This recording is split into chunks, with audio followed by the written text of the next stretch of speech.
Hi, everybody. Dr. Melissa Robinson-Winemiller here, your host for the Empathic Leader, where we talk all things empathy, emotional intelligence, and leadership. I'm so happy to have you with me today. Please like, subscribe, and comment because that's how we keep the conversation going. And if we think of empathy as understanding and connecting, the more we can help people understand what it really is and connect into the wider world, the more we're actually fulfilling our mission. So please, let's keep this conversation going, big and bold.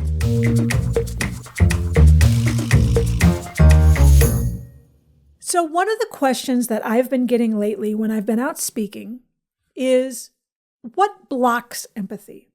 What keeps people from using empathy? If this is something that's natural to a certain degree and learned to a certain degree, then why wouldn't we use it? And that's a fantastic question.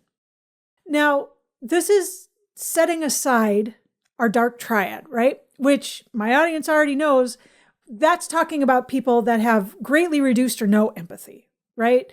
Sociopaths and psychopaths, Machiavellians, narcissists. Dark triad aside, if you have empathy, what would block you from using it? The first answer to that is just a lack of understanding of what it is. And my audience understands this, that empathy is not just about feeling, that the I feel what you feel or emotional empathy is important. It's very important. It's part of what it is. And I'm not minimizing that, but it's a very small part of what is empathy. And in terms of leadership, the three kinds that seem to really go together is emotional empathy, or I feel what you feel, cognitive empathy, or I logically understand what you're feeling, I just don't necessarily feel anything, and self-empathy, being able to connect and understand with the self first. Because if you can't understand yourself and connect with yourself, how do you think you're going to do it with anybody else? And as cliche as it sounds, stop and think about it, because it's really the truth. So when people don't really understand empathy, and they think it's only I feel what you're feeling, they're leaving out the whole other side of things. The one I want to drill in on especially is cognitive empathy, because that ability to logically understand is really massive. Empathy doesn't mean I understand your exact situation. It doesn't mean that I know what it is to be in your shoes. It means I understand what it is to feel what you feel. And that might be through feeling, that might be cognitively, that might be connecting to something that you felt that was similar, right? If someone feels lost, they've just lost a parent. You may not have ever lost a parent, but you may have lost a pet. You may have lost a job. You may know what that feeling of loss is. You may not know to the same degree, but cognitively you can say, okay, this is kind of like that, and be able to be in that feeling with them. Because you understand what empathy is, you can adequately use it. Emotional empathy is important, but it just doesn't tell the whole story. Another block from empathy from us, that we may not want to feel empathy, is if we're hurt or angry. Have you ever been in a situation where you're just so hurt and so angry that you close down? It's a protective mechanism. I think most of us probably have. There is a theory that anger is a secondary emotion, that there are primal emotions that we have, fear being one of these, and that as a result, to protect us, anger will come out. And this is important because this is seeing anger kind of as a sentry, saying, hey, something's going on here and we need to be safe. But part of that, being a sentry, right, is going to be to close off and guard. If you're in a medieval city and you've got an attacking force, you're going to close the gates and try and keep everybody else out. Well, it's the same thing. We don't want to feel empathy because we're already overloaded and the hurt and the anger are just too much. Fear is a big part of this as well. It's a big reason why we can't really have empathy for people that we're afraid of. But unfortunately, we tend to be afraid of people that we just don't understand. So you end up with a lack of empathy between groups that actually maybe have a lot in common, but there's an empathy block there. Being in an unempathic environment. I think this is a big one Because as we've said, having empathy doesn't mean you don't have boundaries. And if you find yourself in this kind of an environment and you are an empathic person, it's really important to be able to protect yourself to a certain degree. Unfortunately, a lot of this drips down from the top. So if you have leadership that's really unempathic and very Montgomery Burns from The Simpsons and maybe has their priorities a little mislaid, that's going to drip down throughout. And you may find yourself in a position that you can't get out of immediately where the environment is unempathic. So the best thing you can do is put up boundaries. And if you can, try to find a microcosm where you can have empathy, where you can be vulnerable, where you can be open. But use your boundaries to keep you safe. I used to work for a healthcare system. And I actually worked for a fertility specialist. And he was great. He was fantastic. But it meant that I worked facing couples that were having trouble conceiving, that maybe had lost babies within miscarriages and having trouble conceiving, that may be coming in to try in vitro more than once. And I saved my empathy for them because the facility itself was very unempathic. And a lot of it came down from the top. We were cogs in a machine and we were all replaceable. And nobody really cared what we did. But to those people that were there because of infertility, I could make a difference. It made a difference to them that I was able to touch their lives and maybe be able to help them get through a system that was just as unempathic for the patients as it was for the staff and the clinical staff. Build your own empathic microcosm. If you can't, put up boundaries and try to get out. I hate to say it, but there are some systems that just you're not going to be able to do anything about. Along with this is feeling it's inappropriate to use empathy. If you're in a place that's highly competitive, that always have people at each other's throats, that just you feel that if you show any kind of empathy or vulnerability or openness, you're going to be eaten alive, then you have to just put up your boundaries and do the best you can. Now, there are some situations you'll find where it's not necessarily that it is inappropriate, but just that it hasn't been tried before. And you may be the one who can lead the way and actually show leadership through empathy and how well it can work. You might be the one who can actually bring a brand new point of view to this. So don't necessarily forget the whole thing just because it feels inappropriate. Take your time and feel it out. See what you think. So, as most people know, I used to be a professor in music. And in music, as it is in most arts, it's a very cutthroat feel. It's always, there's always somebody else practicing. There's always somebody else working harder. You're only as good as your last performance. Athletics are this way too. It's just a very difficult field to be in because of the competitiveness. So even within this university that I was in, some of that competitiveness trickled into the faculty. And I knew it was inappropriate to show any kind of empathy to some of these people, any kind of openness, any kind of vulnerability. It would have been suicidal. But my students didn't know that. And so I was able to take an overall atmosphere of this department where any kind of empathy or vulnerability felt inappropriate and show them that within this microcosm, yeah, you can use empathy, you can use connection, you can use understanding. And in fact, you should. Because most of these people were going to be teachers. But even beyond that, there's no reason not to. This ultra competitiveness is manufactured. There was no reason for it. It's just the way the business is, and it's too bad. Feel it out, though. Maybe it's not actually inappropriate. Maybe it just feels that way because other people don't understand it.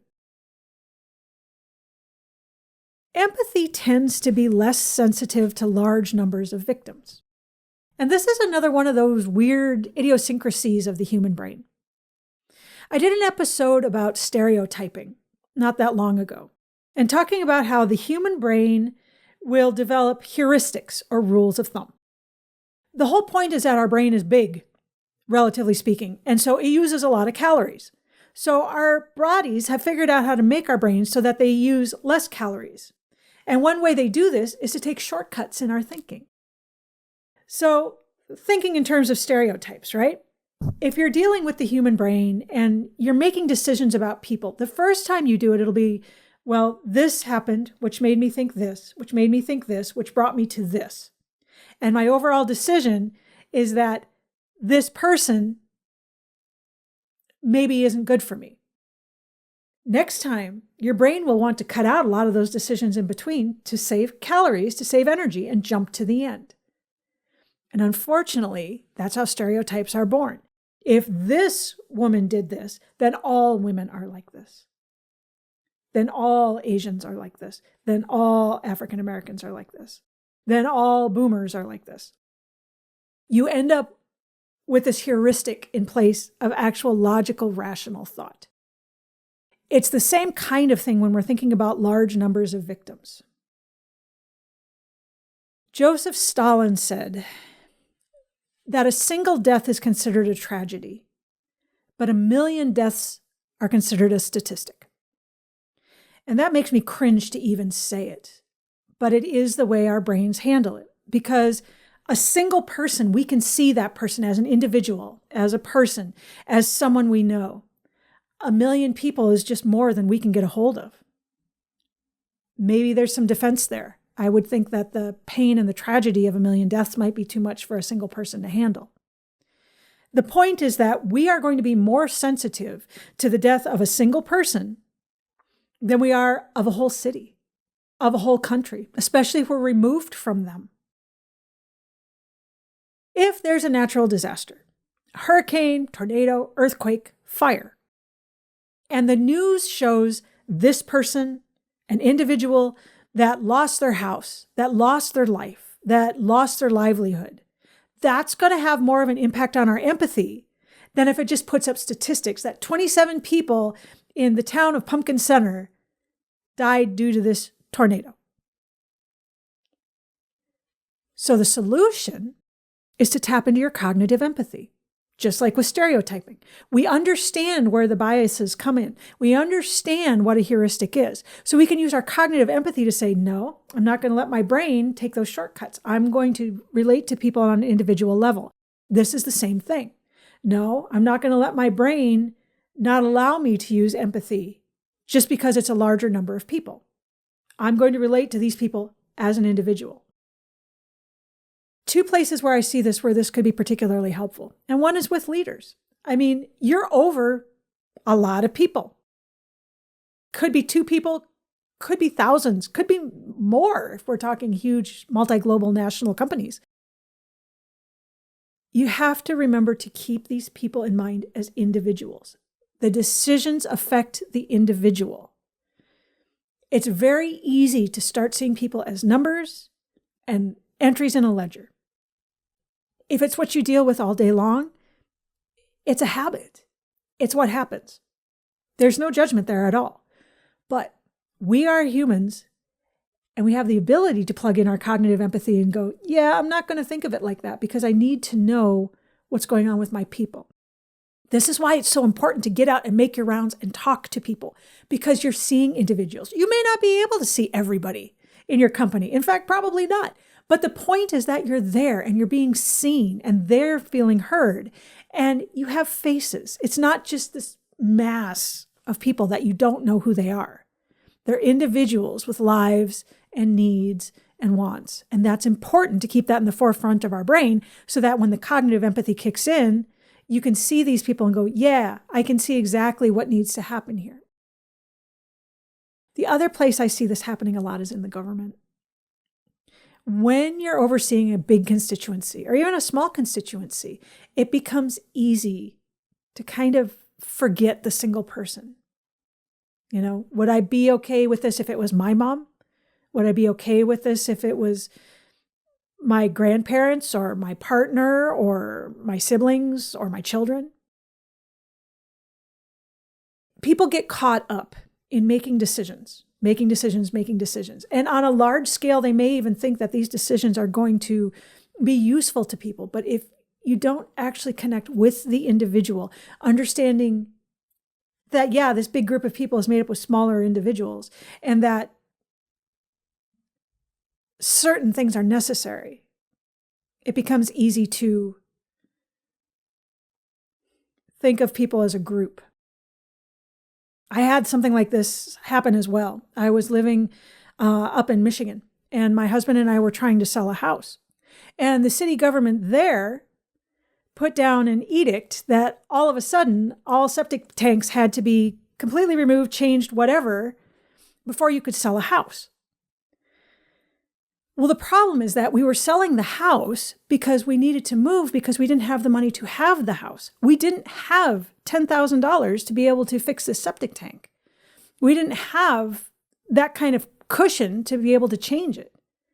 Well, unfortunately, no one would buy the house to take on that burden. And who can blame them? I mean, who wants to take on someone else's problem? The problem is that this edict was put in effect while we were trying to sell the house. And it wasn't grandfathered in that we'd gotten it on the market before. It wasn't that, you guys were ahead of the curve. It was just, this is how it is. And the government didn't really care that people couldn't afford it. Their reaction when we went to meetings was, well, that's too bad. I guess you should find the money. And we ended up losing the house. They foreclosed on it, and this has been an ongoing problem for us financially ever since. But the point is that the government didn't really care how this was affecting particular people. It had happened because some people were dumping sewage into rivers around there from animal farms and that sort of thing, and it was polluting the water, and it had some kind of connection to septic. I don't understand exactly how, but the point is that they were so busy looking at large groups of people, they didn't understand that it affected. There was quite a few of us, actually, because it was a small town, and I would say it was in the 20s. Understand your brain isn't going to connect with large groups of individuals the way it will with individuals, and plan for it by using cognitive empathy.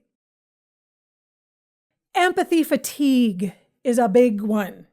There's a lot of studies in healthcare spaces about this, about how people who have to use empathy all the time, too much, eventually just burn out.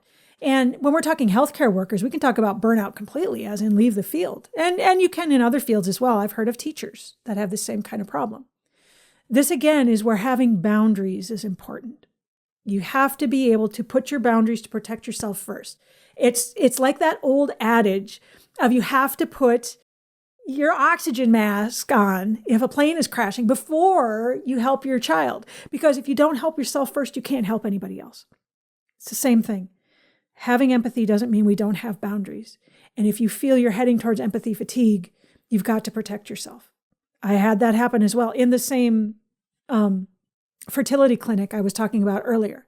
And I eventually had to leave because I just couldn't take the patients giving them that much empathy every day anymore.